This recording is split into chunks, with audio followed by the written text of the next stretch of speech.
Greetings. Today is May 1st, 2021. My name is Christopher Hoster, and I am the founder and executive director of Opus 1 Berks Chamber Choir. It's my pleasure to welcome you to the second episode of our new podcast entitled OCTAVO, which will air on the first of each month and will cover pertinent topics related to the world of choral music. We will also highlight important events taking place throughout Berks County, and we will spotlight organizations and individual performers and teachers who are making a difference in our artistic community. Each podcast will have a main theme or focus and will feature a guest or two with knowledge and or experience in that particular area. Joining me today is my co-host Debbi Silas. Debbi is a retired teacher who worked for the Exeter School District for 36 years and is now the president of Reading Community Players. She currently serves on the Opus 1 board of directors and is a member of the singing ensemble. Our partner in crime, Scott Tice, has the day off. Welcome again, Debbi, and thanks for joining me. Thank you, Chris. Last month, in our first episode, we discussed the impact of COVID-19 on the arts. So we examined how music organizations, performers, schools, teachers were coping with this worldwide health crisis. And we heard from Carrie Schultz from the Reading Musical Foundation, Megan Kerber from Berks Arts, who both offered insight as to our new normal, quote unquote, when it comes to music making during this time. We also heard from Sarah McGrory, the choral director at Conrad Weiser High School, who offered her firsthand perspective on the status of school music programs. In today's podcast, we'll be discussing another topic that is affecting the arts in such a profound way. We're seeing shifts in society, overtly racist, homophobic, misogynistic elements, people, acts, symbols, products, etc. They're finally being questioned by our society. For example, the removal of symbols and statues commemorating the Confederacy has sparked intense debate, while those people are outraged over the elevation of proponents of slavery, and the other opinion that those are just symbols of our nation's history. In an article this past week from the New York Times entitled "Museums Confront a Legacy of Slavery," the article talked about how museums throughout the whole country are dealing with their anthropology collections dating from the late 19th century and early 20th century. And those collections have found to have contained the remains of thousands of enslaved people or those buried in Black paupers' graves. So as you can imagine, it's really a difficult and treacherous situation for those organizations, especially in today's society, when we are dealing with nationwide protests dealing with the killing of Black men by police officers. Moreover, today we're seeing again and again terrible situations dealing with sexual misconduct. They are continuing to splash across our TV screens and our newspapers, and the victims of this discrimination, harassment, and worse are finally feeling comfortable to speak out, which is empowering others to do exactly the same. But that's something that's still extremely difficult to do when that perpetrator is famous or wealthy or someone in a position of power, like a teacher or a boss or celebrities or politicians. In this Me Too movement, in this Me Too era, we see the stigmas of shame surrounding that victimization slowly eroding away. We must realize that both of these problems do not exist just on the front pages of our national papers or on the 11 o'clock news. They exist everywhere, and they are issues confronted by every artistic community a lot more than we realize and we think. The fallout from these types of situations can impact the reputation of all those involved, regardless of stature and position. And we see that any related business or organization can be caught in the wake of scandal and suffer quite harsh consequences publicly. And we recognize that these predicaments are widespread, a pandemic in their own right, and they can affect everyone. They can affect people of every social and economic class. However, I think it's important that the truth is always paramount. Finding the truth is always paramount, and clarity and justice. Um, we must find clarity and justice, and not simply rely on innuendo and vengeance. Today, this is our focus. It's a difficult one for us. Um, we have entitled this podcast Complex Legacies, and our discussions today will center around how ensembles and music organizations handle these complex circumstances, whether that be repertoire from the Western canon with troublesome subject matter, or questionable and sometimes illegal conduct carried out by prominent leaders in the artistic world. How does legacy impact perception, and how does perception impact legacy? So today we'll be talking about some difficult situations, but we will attempt to always do so in a respectful, sensitive, and caring way. So first, I'd like to begin by talking about Bach, one of the giants in the Western canon. Though not well known or celebrated in his own day, Bach in his music have been revered and adored throughout centuries, and has influenced countless other musicians. And his music is programmed in concerts globally year round. And quite frankly, there's no escaping the absolute artistic genius of Bach, of the man. We all know of his prominence in the music world. However, that shining legacy is clouded a bit. In February 1995, a protest gripped the campus of Swarthmore College, a Quaker founded institution outside of Philadelphia. The 100-voice choir was scheduled to perform Bach's St. John Passion on Palm Sunday that year, when the singers, after reading and consulting the English translation of the German biblical text, began citing concerns of anti-Semitism. This was not the first time Bach's St. John's Passion had been questioned. A year earlier, 1994, the Houston Symphony added a disclaimer to the concert program of their performance of St. John Passion. Other organizations replaced the words. They changed the word Jews to a more generic word like people. The Passion itself is a complex and complicated matter. There were always power struggles in the early Christian church, and inherent anti-Semitism, really, in the early Christian church and throughout a lot of its history. And the crucifixion of Jesus at the hands of the Jews has always been a delicate and fiery topic, to say the least. And it served for the basis of much hatred and violence over the years. But we must realize the text of the St. John Passion from John's own gospel is very troubling, and makes very troubling allusions and labels and tropes that are anti-Semitic. I have an article here from 2019 by Deborah Rubin, in which she quotes Dr. Michael Marison, again of Swarthmore College, and he says, quote, "In some cases it is explicit and people sometimes don't know it because it's in German. Some people say it's the music that counts, but I think that's ethically lazy."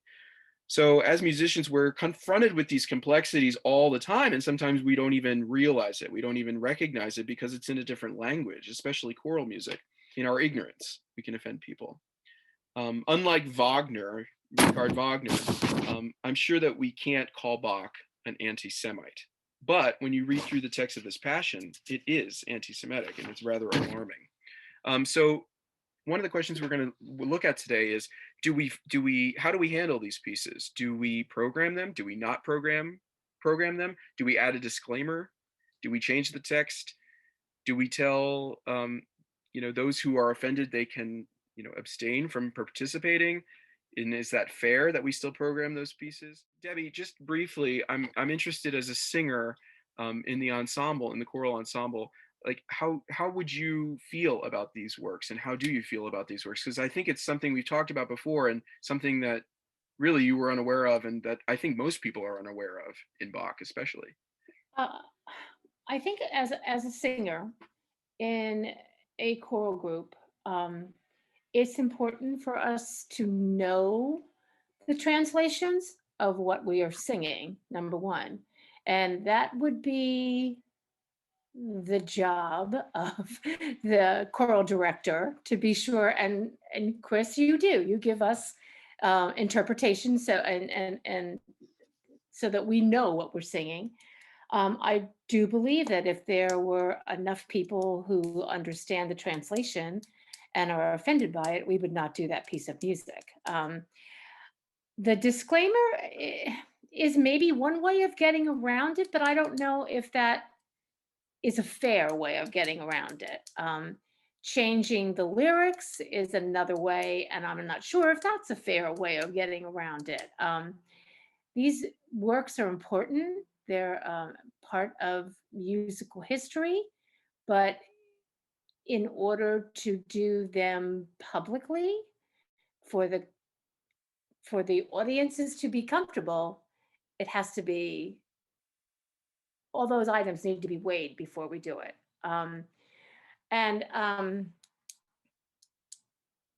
I I do believe that in the past that these things probably were not as dwelled upon. I'm not saying that it's better or worse, but things definitely have changed in the past 20 years, that people are more aware, people are more empathetic to other people's feelings, and at times, though I believe that there are things in our history that are part of our history, a lot of those things in our history are very painful and very hurtful.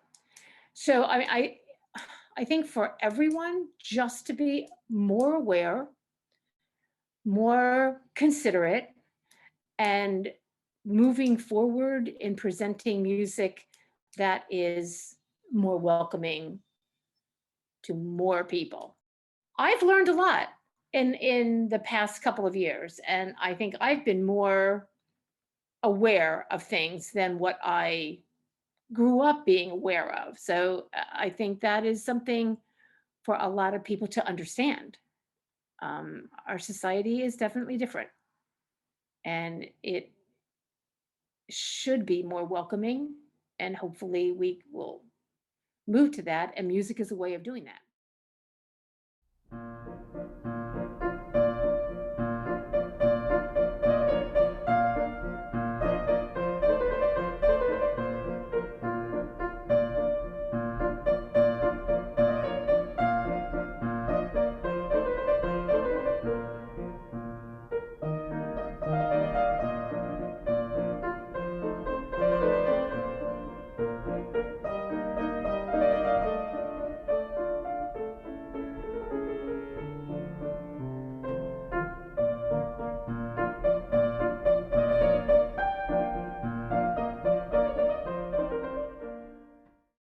On March 9th, James Levine, once the long reigning Goliath of the Metropolitan Opera, died at age 77. After decades of transforming the Met Orchestra into a powerhouse ensemble, which rivaled the best symphonic orchestras of the world and produced productions that were unmatched in quality, James Levine's final years were ridden with sexual scandal. After allegations of sexual misconduct with 9 men and minors became public in December of 2017, the Met suspended him, and the following March, he was fired. Levine was accused of trading positions in the prestigious orchestra and young artist program for sexual favors and funneling thousands to underage boys to ensure their silence. Levine sued the Met for breach of contract and alleged that the opera house was, quote, hijacking the Me Too movement as a pretext to force him out. But the Met came back with its own lawsuit. In an article from 2018, NPR reported that the countersuit stated the Met had been, quote, severely harmed as a result of its association with Levine and its publicity of that association, and that the Met has and would continue to incur significant reputational and economic harm as a result of the publicity associated with Levine's misconduct. NPR also reported that the first allegations of sexual misconduct were made to the Met all the way back in 1979, but at the time they were summarily dismissed as salacious rumors. Now, Levine's death does end his own illustrious but now tainted chapter at the Met. However, it doesn't solve many of the problems. The victims of Levine still live with the pain he inflicted, and the Opera House has faced much scrutiny and public relations nightmare in its wake. So, how do we handle today the legacies of conductors, of performers who in the past were revered and really worshipped for their musical genius, but now they've been accused of committing atrocious acts, and some are facing legal ramifications. Some have been prosecuted and found guilty of those as well. Likewise, we must acknowledge the fact that this doesn't just happen in places like the Met in New York City. The behavior is not limited to those houses in major cities, perpetuated by household names in the artistic community. We've seen similar situations happen in one of Berks County's own local community theater ensembles in 2014. An adult male was accused, arrested, pled guilty to committing inappropriate actions with two minors under his supervision. So we're not going to mention any names or specifics about those situations, but without addressing the issue, I don't think we can hope to understand how situations like that happen, how we can prevent them, and how we assess the damage done to our own artistic community when things like that arise. So Debbi, I'm glad you are here because as a member of our local theater company, or local theater community rather, you are familiar with this situation that happened in 2014, and you can offer some really excellent perspective.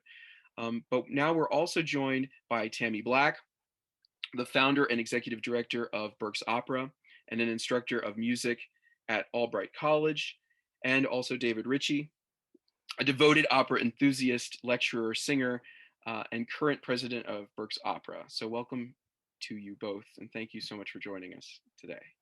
Thank you for having us, Chris. Sure. Thank you.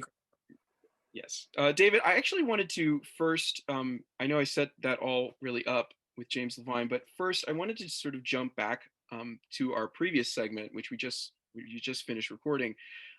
We'd been talking about Bach and the inherent anti-Semitism of his works, particularly in the St. John Passion.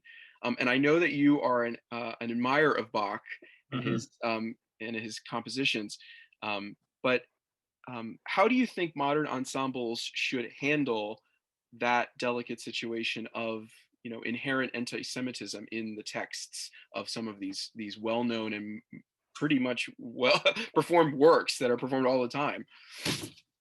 Well, the anti-Semitic parts in the passions are from the scripture.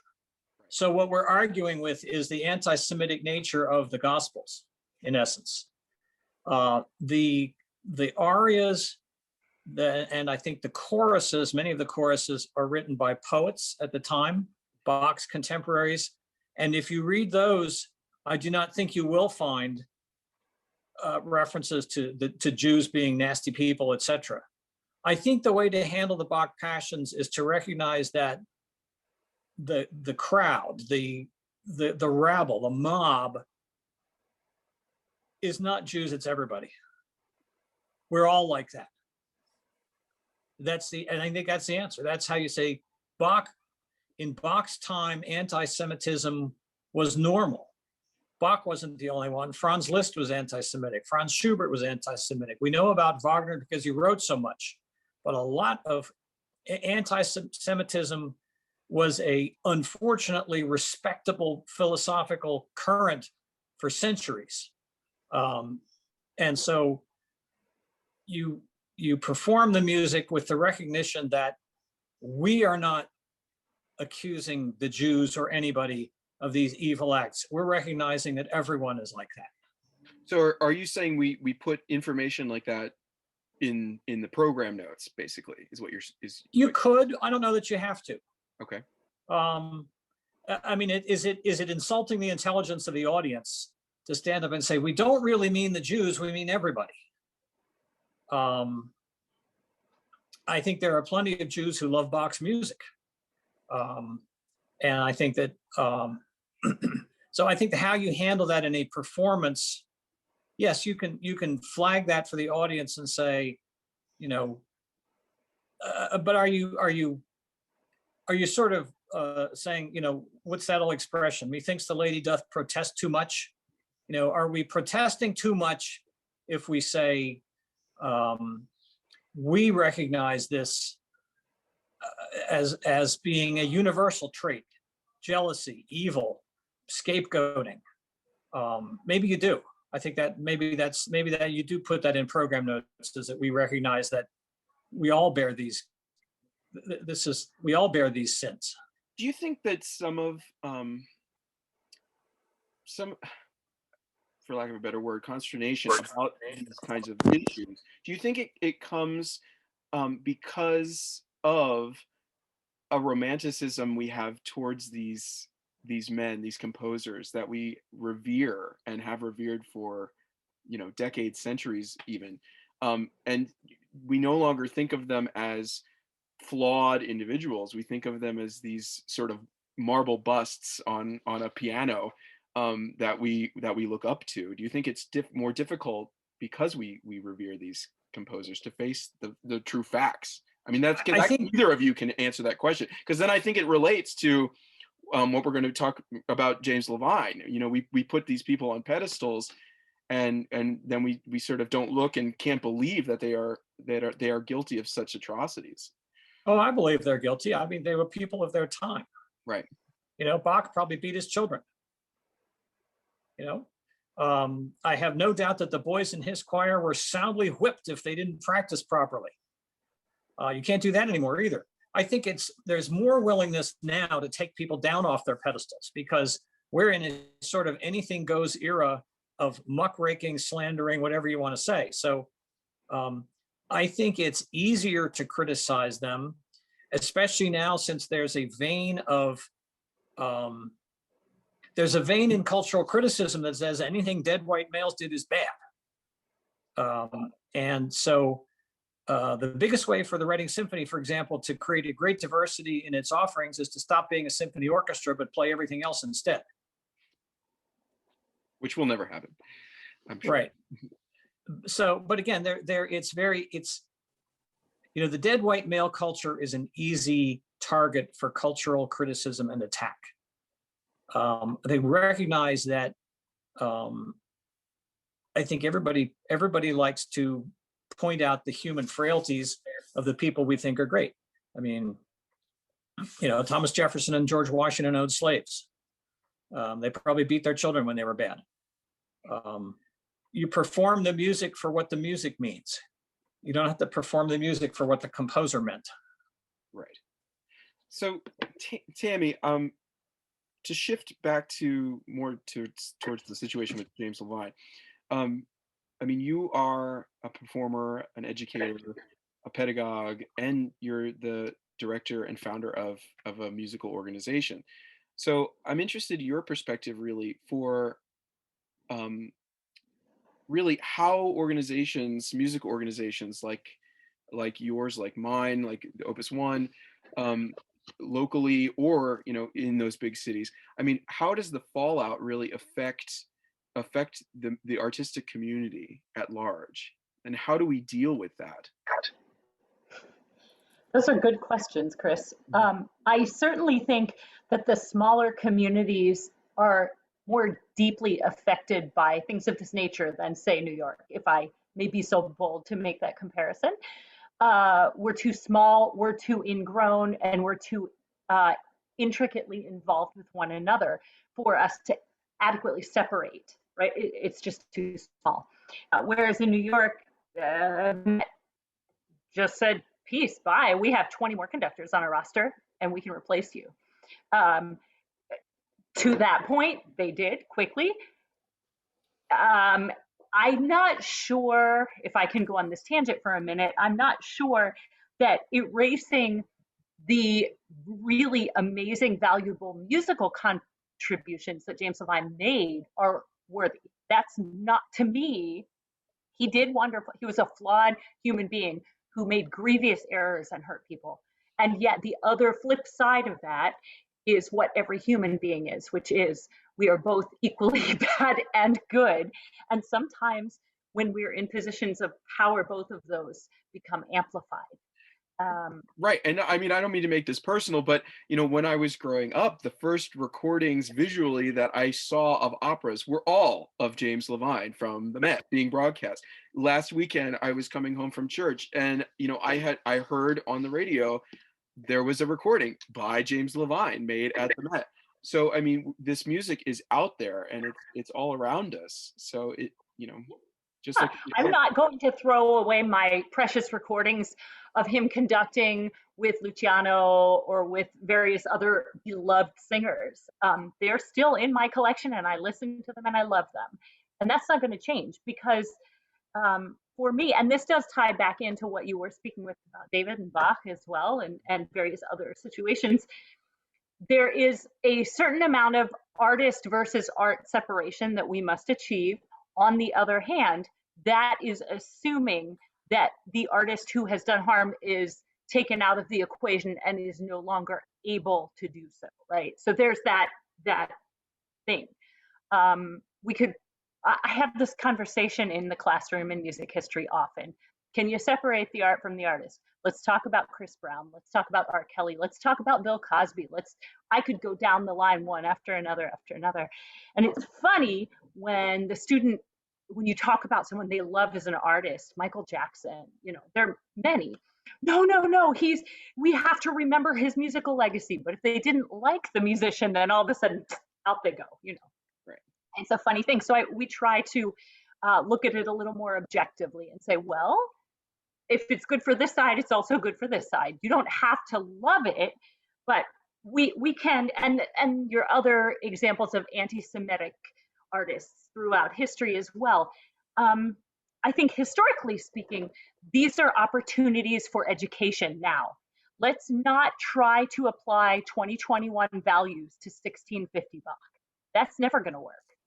We have to use this as an opportunity to educate historically what was happening so that we don't repeat it in the future. I think that's a great point. David, did you want to jump in? Well, and there's a conductor, Robert King or Richard King in England, who is a fantastic conductor of Baroque music at a wonderful orchestra, who was prosecuted and imprisoned for several years for having sex with underage, boys less than age 21. His record label, Hyperion, had a tremendous quandary. Do we withdraw his recordings because of this? And the decision was made no, because there's so many other artists on those recordings that need the revenue from the sales. So here we have a convicted sex offender whose recordings are still available and still selling, and I would buy them tomorrow. So we've prevented him from doing further harm, presumably. He's paid the prescribed price according to law. People are still hurt. If someone says, I don't want to ever go see a Robert King concert, well, they fine, don't buy the ticket. That's a personal choice, but there's no easy answers here, as there are on most of the important questions of life. Right. Although it is generally considered bad to murder your wife, as Gesualdo did. That Gesualdo. Generally, he got away with it, though. Really, he did get away. He did, because there was no law, and people who don't like big government should be reminded that, you know what? If there was a government in Italy, he would have been prosecuted and put to death for killing his wife. Instead, he got away with it because he was the law in his little principality. Debbi, I kind of want to get you in on this discussion a little bit too, because what Tammy brought up really is interesting about how it affects other people. And I wanted your perspective, really, because you were close to the incident that happened in Reading. And so I just wanted you to maybe talk a little bit about how the theater company dealt with that situation, and what was the fallout really for them in the wake of something like that happening. I agree with Tammy about our community being smaller and how it affects people, because it's not as big as what New York is. Yes, there was a situation, and it was a person who basically was a theater company. And he was all powerful and he did wonderful things, and was prosecuted and found guilty. And the company itself had to go through a whole restructuring, reorganization to maintain existence. They rebranded themselves, and they moved on without that leadership that had been there for 20 some odd years. There was a lot of pain involved in the whole situation, a lot of distrust, people not understanding how this happened without anybody knowing anything about it. So I think with our companies, and it filters down to our high schools also. I mean, there are some high schools in the area where directors have been pulled. And for whatever reason it was, they have been pulled and have, had, it also encouraged those companies, and I'm sure Tammy and David know this if they are working with any students that are under the age of 18, it has encouraged the companies in our area to demand clearances from adults that are working with students.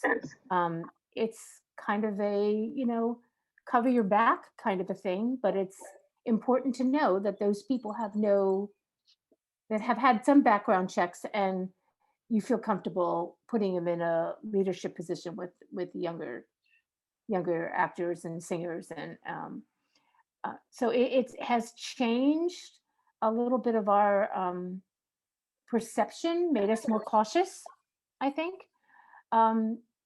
This is not something that's just new in the past 20 years. I mean, this kind of thing has been going on for centuries. It's just more, people are more aware, I guess, than what they were in the past, or people aren't brushing it aside and they're acting on things. And I think it's making it, hopefully, parents of young students that are looking forward to playing in orchestras and doing shows and singing in choral ensembles will feel more comfortable knowing that those people that are with their young people are safe. I don't want to say if that's the proper word, but I mean, I think that's kind of where it is. Well, I know that, I mean, even Opus One, we have, since we've started working with some younger singers, we've had to draft, all these different amendments to the bylaws concerning, clearances Absolutely. and all of that. I know that Debbie, you're familiar with that. I'm interested, Berks Opera sometimes works with minors and children. I mean, has there been more of a recent concern about how, what policies to put in place concerning those interactions? Yeah, all of our people who are in any sort of supervisory capacity all have their clearances, and we make sure they're up to date. So when we do orchestra boot camps, the directors and the section leaders have their clearances. I have mine. The choir director, which is for our course, is my mom. She has hers, and other people who are in contact with anybody under the age of 18 has a clearance. Right. So I think that's, maybe this is a good, trying to find sort of a silver lining in these kinds of situations is really difficult. And we have to feel compassion for the victims and all of that. But I think if we are to find a silver lining, it is this, what Debbie says, is this awareness, and also kind of bringing it out from the shadows. We did say that this has been going on. This isn't just a new problem. It's just that it's happened behind closed doors and nobody sort of has felt empowered to come forward and talk about it. I think that's right, Chris. When I was in college, literally 50 plus years ago, one of the violinists who was from Chicago talked about James Levine and his cohort of sexual partners or something like that. So this, when the revelations about Levine came out, the universal reaction among people was, well, of course, everyone's known about this for years. And what's changing is, it's like they say, rape is not about sex, it's about power. And it's sort of like, which is worse, in between adults, is the sexual misconduct or the abuse of power and the corruption. Sleep with me and I'll give you a leading role. That's corruption. And that's happened for hundreds of years. The assumption is that happened in Hollywood from the day the doors opened. The assumption is it probably still happens. And so I think that, rooting out corruption is always good in every age. And so we have to view this not just as a sexual thing, but also as an abuse of power thing, as a corruption issue. Organizations should be run honestly. The best singer should get the role. At least the best singer who is a good colleague to work with, put it that way. You could still fire the best singer if they're a horrible person and nobody wants to work with them. So I think society is onto something good in being less tolerant. The whole profession of voice teaching has probably changed. I would bet, when I was taking voice lessons 1,000 years ago, your parents didn't come into your voice lesson with you. Nowadays, probably they do a lot. Mothers sit in, I suspect, for a lot of students' voice lessons. Voice studios in colleges now all have glass doors. They've glass doors on all the practice rooms, so anybody can look in and see what's not supposed to be going on. So I think more transparency, more honesty, less corruption is coming out of the result of this. I think it's also important that we quickly mention the cancel culture on social media and how that plays into this process. In some regards, Facebook, Twitter, etc., have become sort of witch hunty. Because if we think about it in another term, everybody has done something wrong in their lives.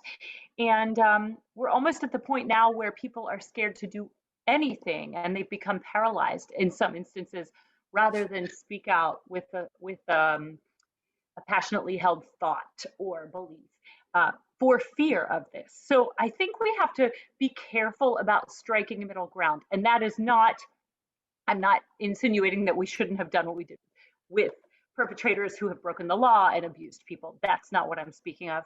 But it has kind of snowballed into other areas as well. Oh, this person said this, or this person wore this shirt, or what, I don't know, I'm making that up. But you get the gist of where I'm going with this, is that it does get a little witch hunty eventually. And I don't think either side, ignoring it or overexposing every little thing, is the right answer. We have to start to think in the middle here. Yeah, and I think we are able to hold two thoughts in our head at the same time. I think we have to be able to do that as a society and as individuals.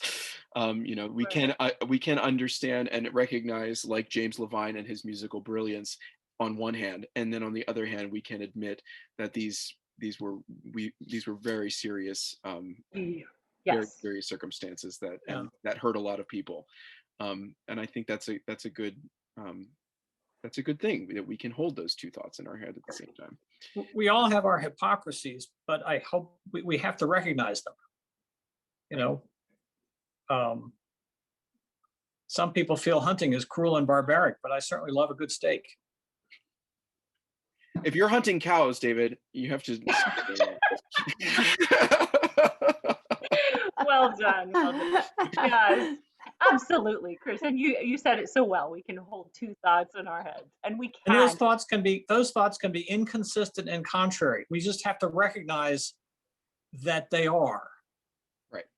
Yeah. We can't claim moral purity of some sort when we are our own, when we are hypocrites of our own. Well, that's the platform of social media, I think, is that it's anonymous to some extent, so people feel more free to do so. And at the end of the day, we can only police our own behavior.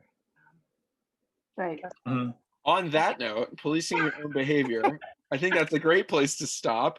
And thank you both for joining us for this discussion. I think it was useful and informative. So thank you Super. for that.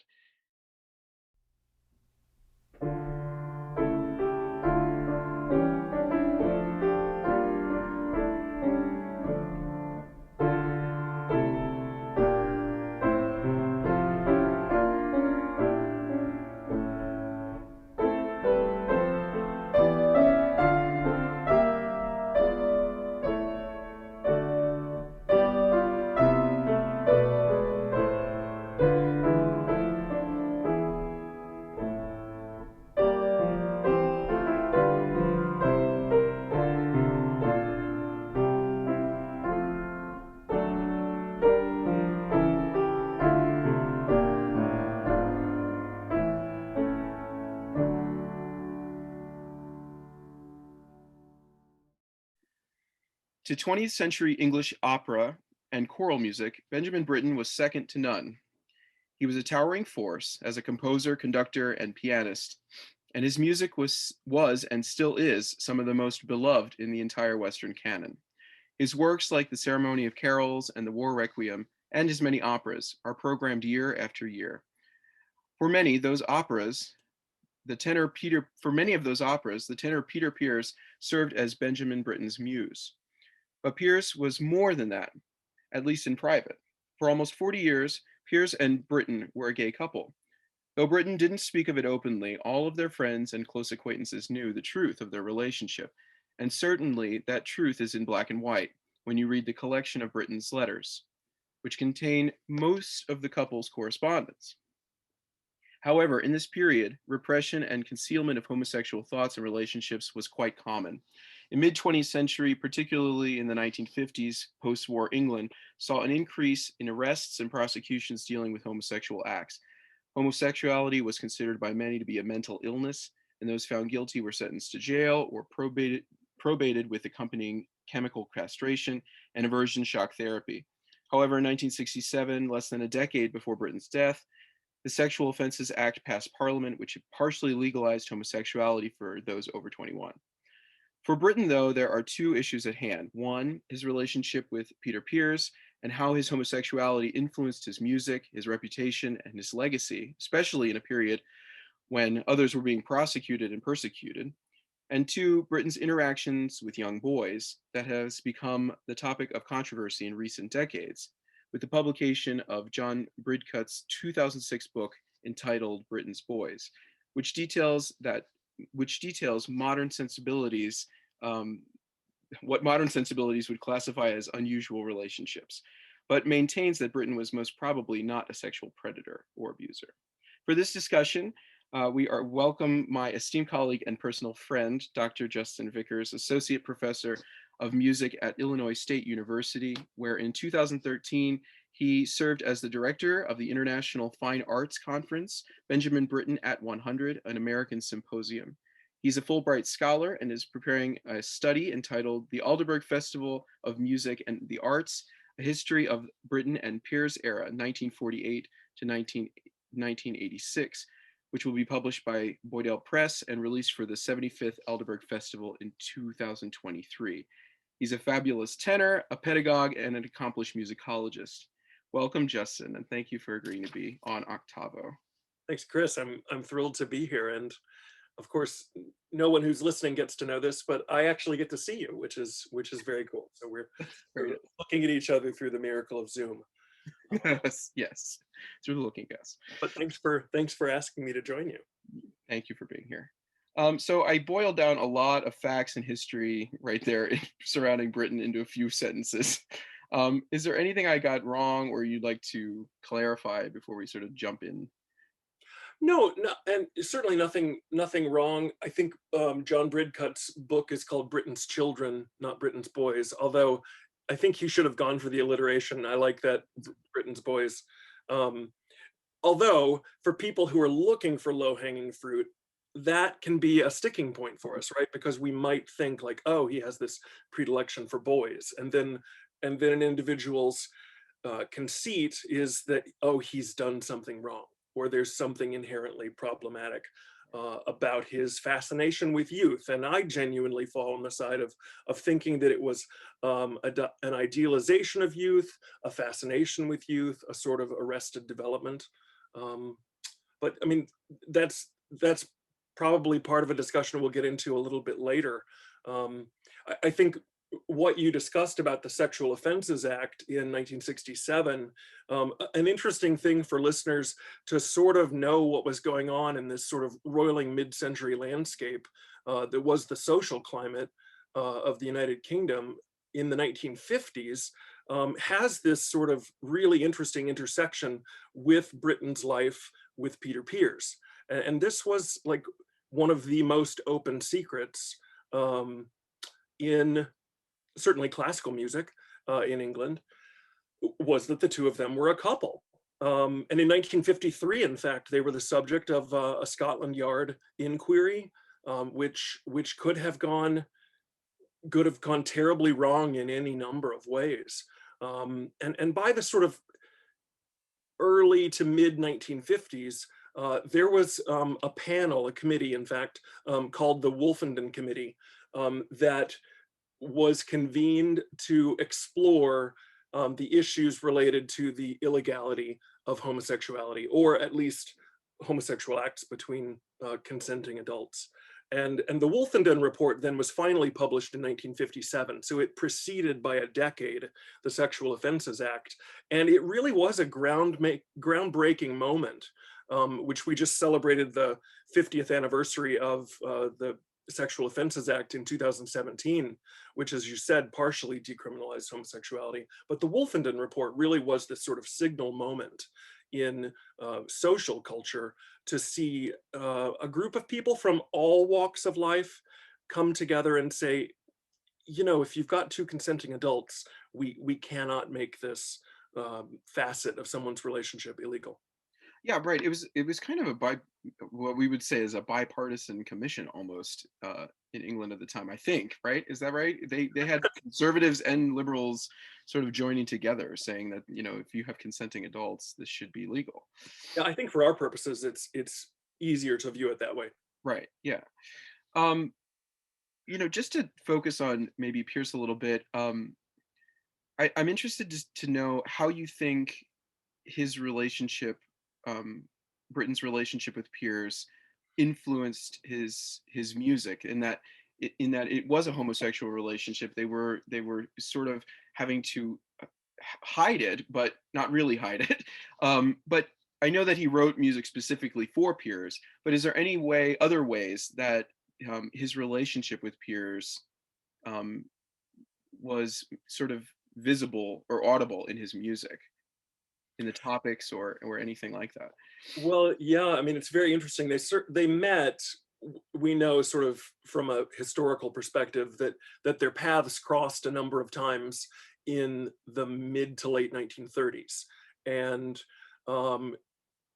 certainly their friendship ensued in 1937, 1938. And they ultimately decided as friends, not to suggest that there might not have been some sort of romance in the air, but they decided in 1939 that they were going to go to America together. And their letters, which you referenced earlier, their letters are a wellspring for us to look at their lives. And certainly the footnotes in the published letters are awesome for us as historians to take a look at. But the letters reveal that it was supposed to be a sort of long weekend, and it ended up being a 3-year decampment to the United States. They stayed from 1939 to 42. And it was during that period where their relationship certainly was cemented. Definitely they became a bona fide romantic couple.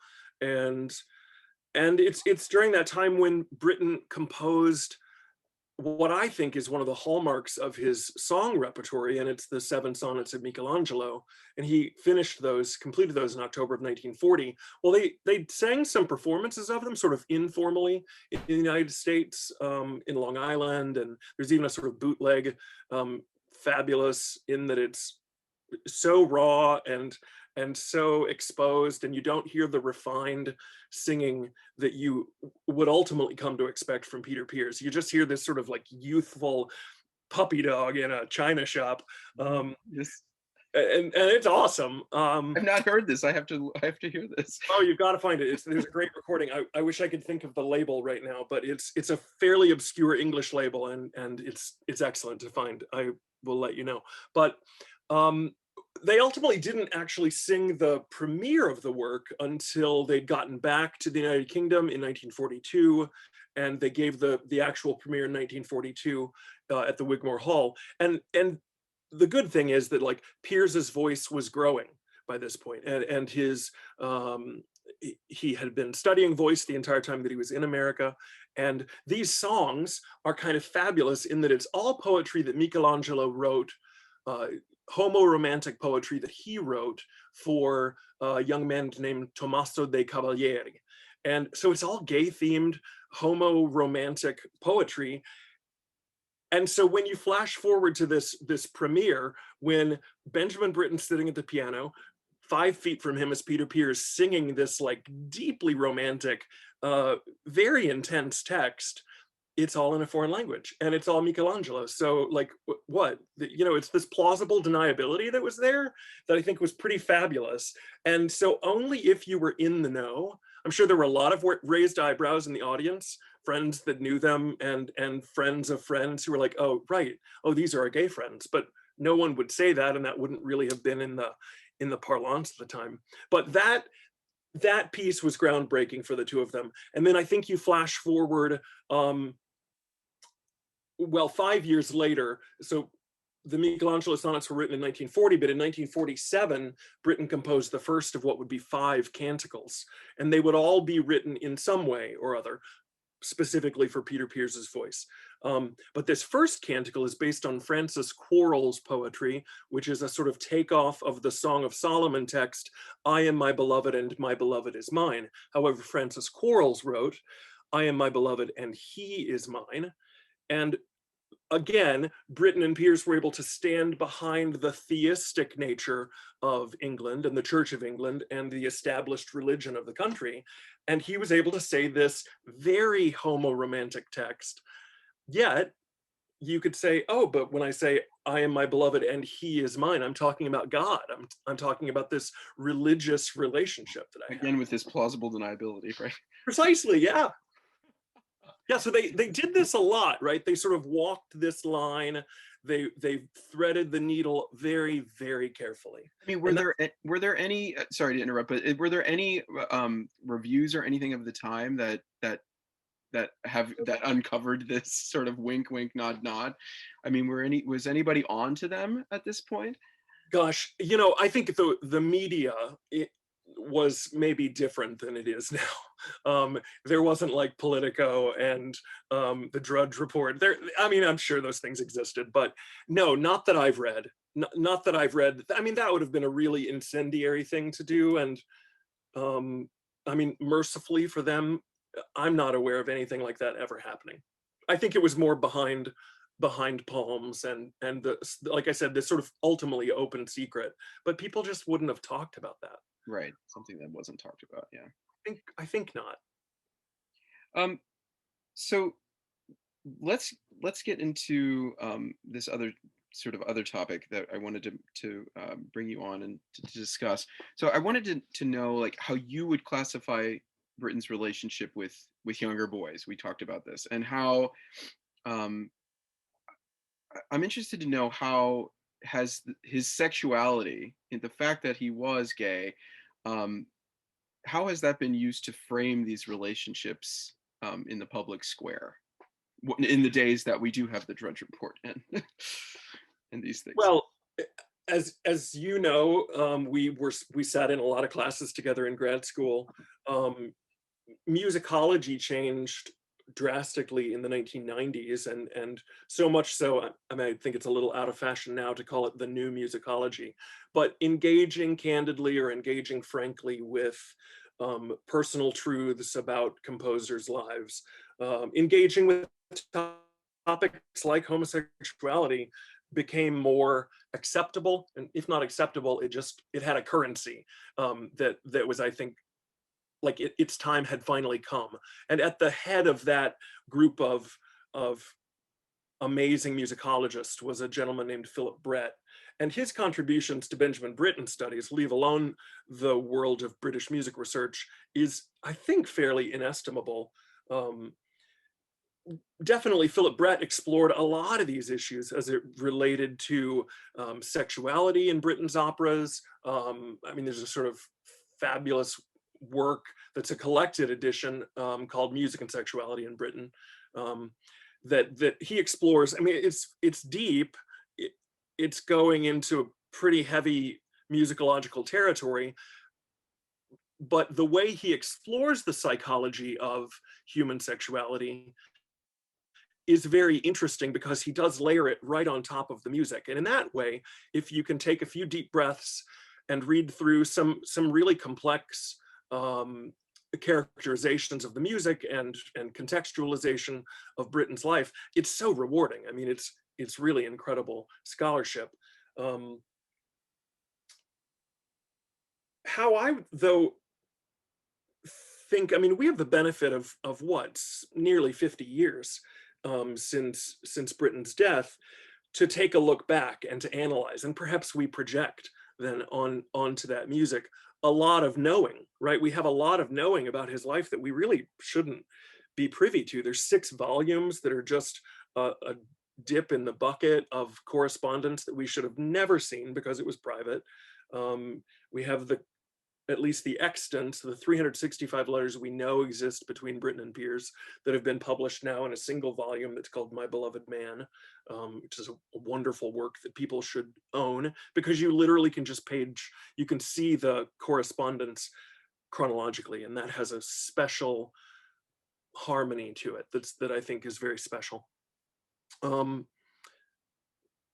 if we're just looking at what we know now about Britten's sexuality and looking backward, it gets to be tempting to say, oh, because he was engaged with, in some ways, the destruction of innocence, or because we have these really fraught moments in his operas that seem to speak to a darkness, or as Leonard Bernstein once described, there's this sort of grinding of the wheels and there's something that's not right there. I don't know, I kind of wonder what Leonard Bernstein was actually talking about in his own life. But when I think of Britten personally, I think it was an instance of arrested development. And I know you and I talked about this before. I think there was an aspect of childhood that he might not have gotten to experience. And so he idealized this kind of perfection that is childhood, or this perfection that is the innocence of youth. And I think that became then something with which he was fascinated. Right. Yeah. Because I mean, even if we do look at the Bridcut's book, I mean, there is really only, and I think we had mentioned this too, there was really only one instance in which someone raised sort of an accusation, really. Yeah. The others never did. You know, they, to me, and looking at the book, it seems like they had very, very positive relationships with Britten during that period, and never sort of thought in that direction, and only one did. So, and we do have this time span that it is 50 years ago, and I'm interested also to, now that we brought that up, how time does have a way of changing perspectives on things. And we, in the other segment, we were talking about Gesualdo and murdering his wife, and how that we still sing Gesualdo's music and really don't think about his crazy antics and stuff like that. And I'm just wondering, how do you think these things, maybe this topic of Britain with youth, Britain's homosexuality, how do you think that impacts his legacy? How do you think it impacted his legacy, and how do you think it still does today, if you think it still does today? Well, I don't think that his homosexuality impacts his legacy in any way other than to inform us about one facet of this incredible creator's existence. I think that knowing that facet about him makes for some interesting opportunities for us to project and explore. I mean, I know personally for me, when I first laid hands on a copy of Humphrey Carpenter's biography of Britain, there's a real salacious quality to the way Carpenter writes about Britain, and it's page turning. It sold lots and lots of copies. It's really exciting to read. And yes, I projected onto it as a gay man, and certainly looking for people in the musical field that I could hold on to, I suppose. I projected onto it aspects of my own personal life because I think I wanted that connection and I needed to see that connection. But I guess just to touch back on a previous maybe tangent that you and I were going on, there's this notion that in the 50 years or so since, I just don't think that it's so, I don't think there's any reason that a secret of this magnitude, if there was something insidious that happened, I don't think it would have been kept. I don't think that kind of a secret could have been kept. I suppose there would be apologists or detractors who might say that for the sake of posterity, it should be subverted, it should be sublimated, it should be buried. But I mean, I don't know, like you say, we point to Gesualdo, we still have Wagner playing everywhere. I mean, there's lots of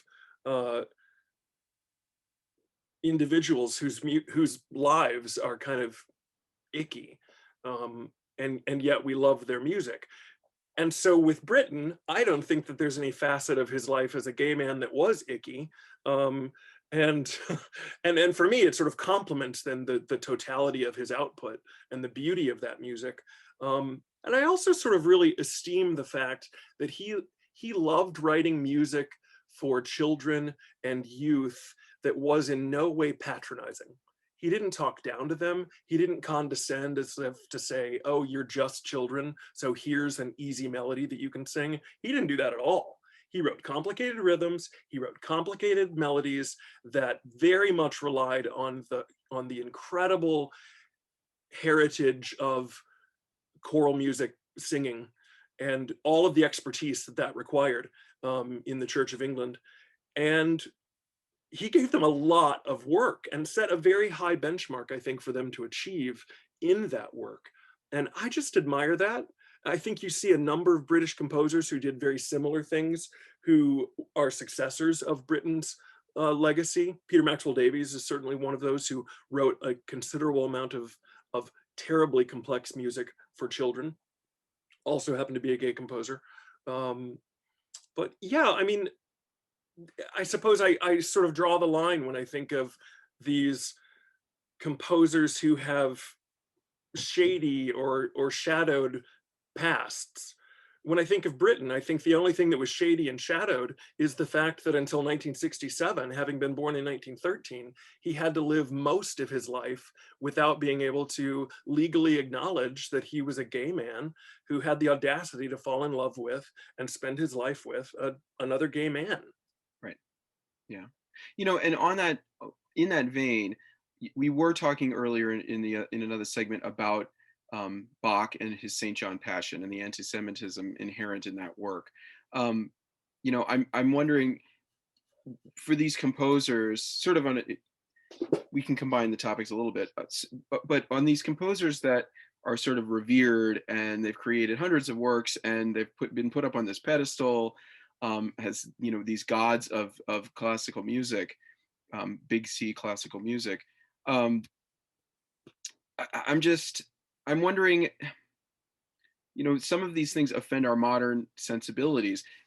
What are your thoughts? Like, how do we handle things like the St. John Passion? Do we perform it? Do we not perform it? Do we add a disclaimer to it? Do we change the text from the Jews to the people? That we've seen these things done before for decades now. I'm just wondering how you feel about things like that. Oh, that's above my pay grade. I'm actually glad that I'm in some instances not in your shoes as someone who's programming choral repertoire and who genuinely has to deal with that kind of a series of pregnant issues. It's really easy for me now at this point in my life. I mean, I don't sing opera anymore. I almost exclusively, I either get hired to sing oratorio or concert repertoire with orchestra, or I program my own recitals. So I kind of get to choose and therefore avoid anything that is to me problematic. So, I mean, I'm not going to do that classic thing of answering your question by posing a question back to you, Chris, although I look forward to listening to the segment and hearing how you discuss how you deal with programming repertoire like that. But I don't know. I mean, I think we will always have a fresh context in which to view something. We will always be changing as a society. North always remains North. But I think the more we learn and the more we grow and the more sensitive we remain to how important the role of music is in our lives and the way that it can express the pain and the oppression and the heartache and the joy of a people group, the better we will be as a society. And if that means ultimately changing texts, as you suggested, because we still want to support the music, or if it means actually closing the score and saying, you know what, we're going to study this anthropologically, but we're no longer going to program it. It's no longer going to have a place in the quote unquote canon of music, because, oh my God, we should have a whole nother segment. We can talk about the creation of canon. I mean, because that alone is a minefield that is a nightmare of issues to unpack. A little outside the scope of today's discussion, I think. Right. How was that for deftly sidestepping what you asked me to do? Perfect. No, it was perfect. I was interested to see how you would handle that. So I'm glad I could throw that at you.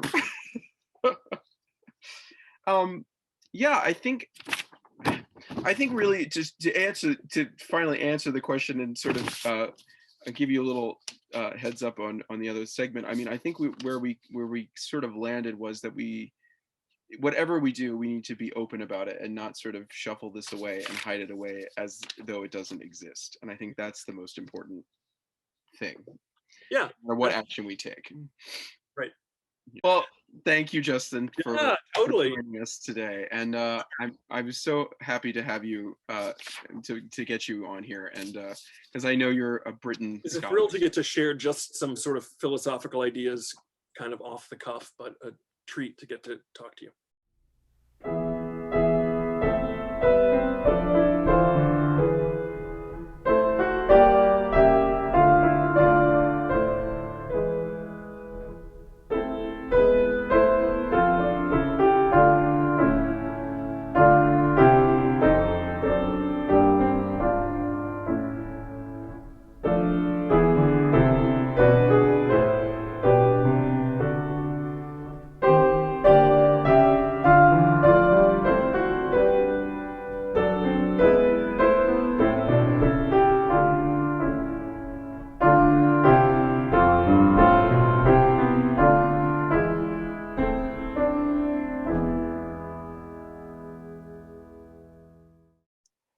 At the conclusion of each episode of OCTAVO, we'd like to recognize someone in the local community who is fulfilling Opus 1's creed.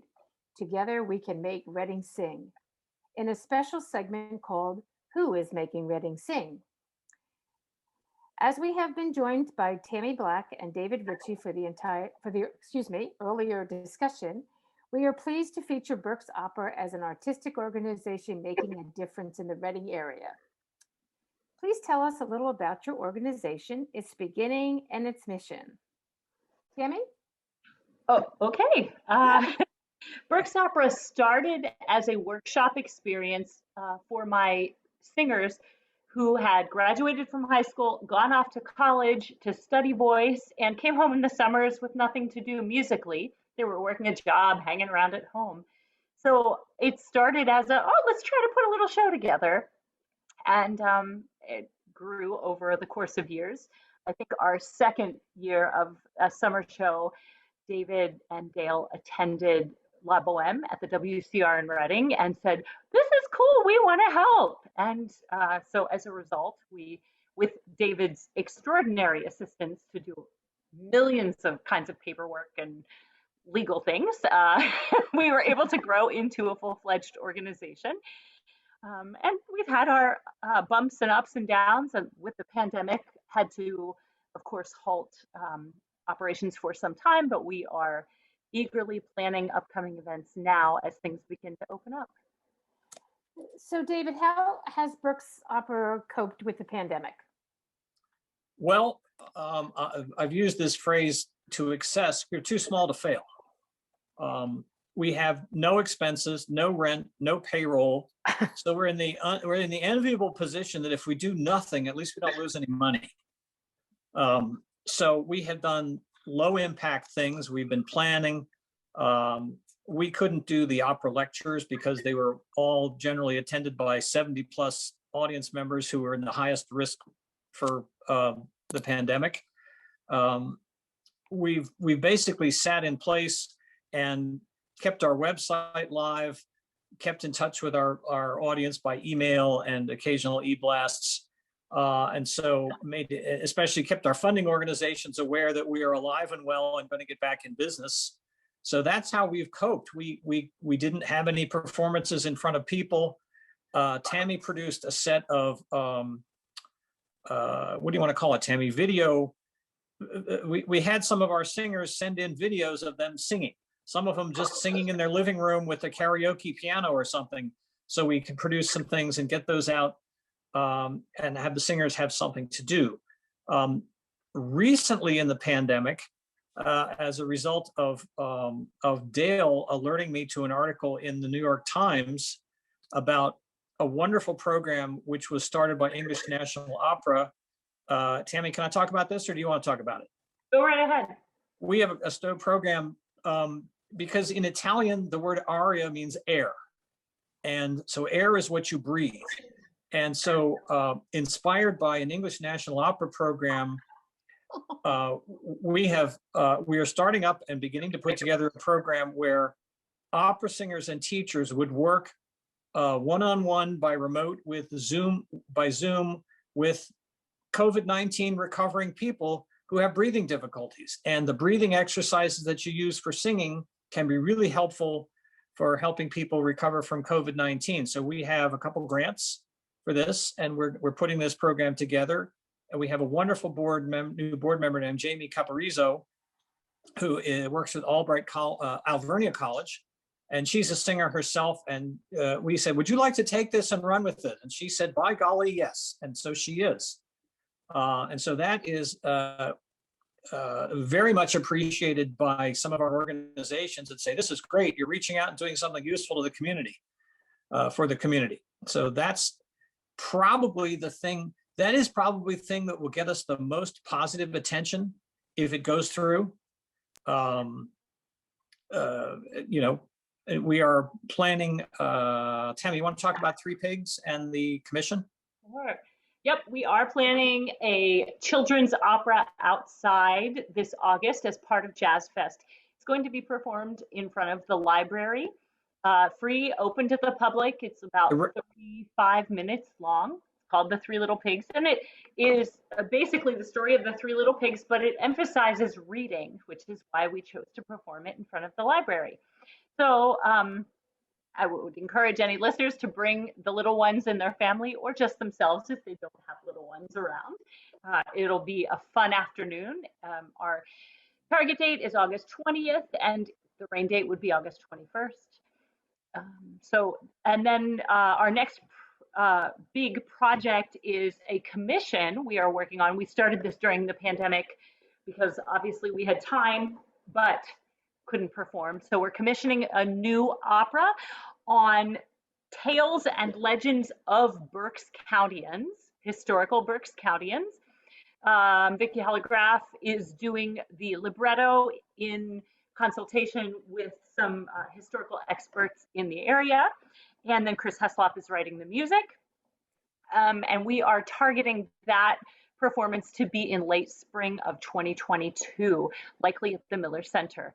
I'm very excited about these because they are organic, homegrown stories of our own heritage and history, and tell a little bit and give a little education to our own audience about stories they may not know and people who founded things in this area. So it's interesting. Both of those activities seem really exciting. I mean, that's just great. So how can people find out more about Berks Opera? Go to the website, berksopera.org. Okay. That's the simplest way.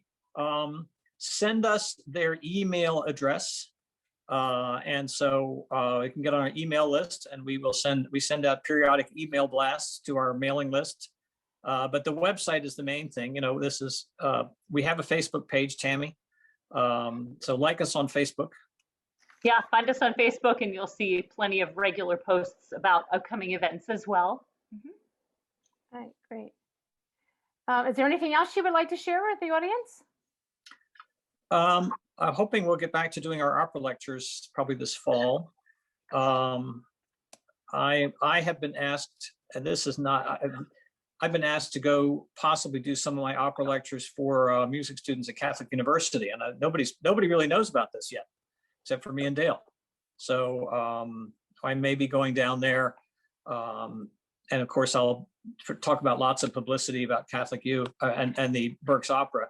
One thing Berks Opera has been really, really good at is attracting absolutely first-rate singers who are not first-rate singers with an international reputation.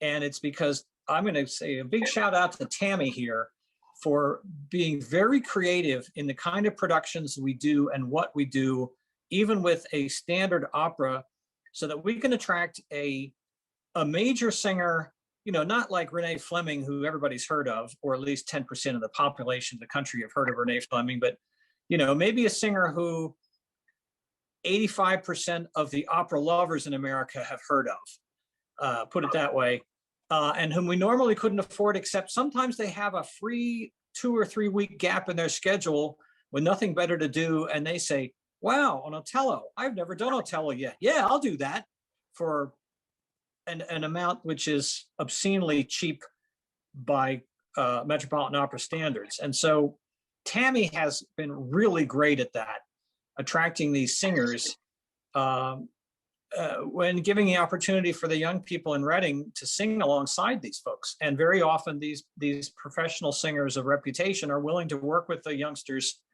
give them coaching, advice, etc. So that's an educational aspect. It's an aspect which Tammy's going to keep that train going as long as it can. As long as we're able to keep attracting these major singers to come sing with little old Berks Opera. Did I put that well, Tammy? I think you did. Thank you. Yeah. The last thing I would like to say is singing is probably the embodiment of all of us in some form. It encompasses emotions that sometimes we can't speak in words. And the human voice has the power to express these emotions. And there's nothing more exciting or thrilling than hearing that in any sort of application, whether that is choral or operatic or solo work. So I would encourage our listeners today, if you haven't come to the opera before, I would cordially invite you to attend our upcoming performances and also support all of the vocal arts and musical arts in this county, particularly Opus One, who does really beautiful work. Yay, hooray for Chris. Thank you so much for joining us today. Thanks for having us. Well, that's all the time we have for today. I'd like to thank my co-host, Debbi Silas, and our guests, Tammy Black, David Richie, and Justin Vickers. We hope you've enjoyed our discussion on complex legacies, and that you join us next month for Opus 1 Octavo. And remember, together we can make Reading sing.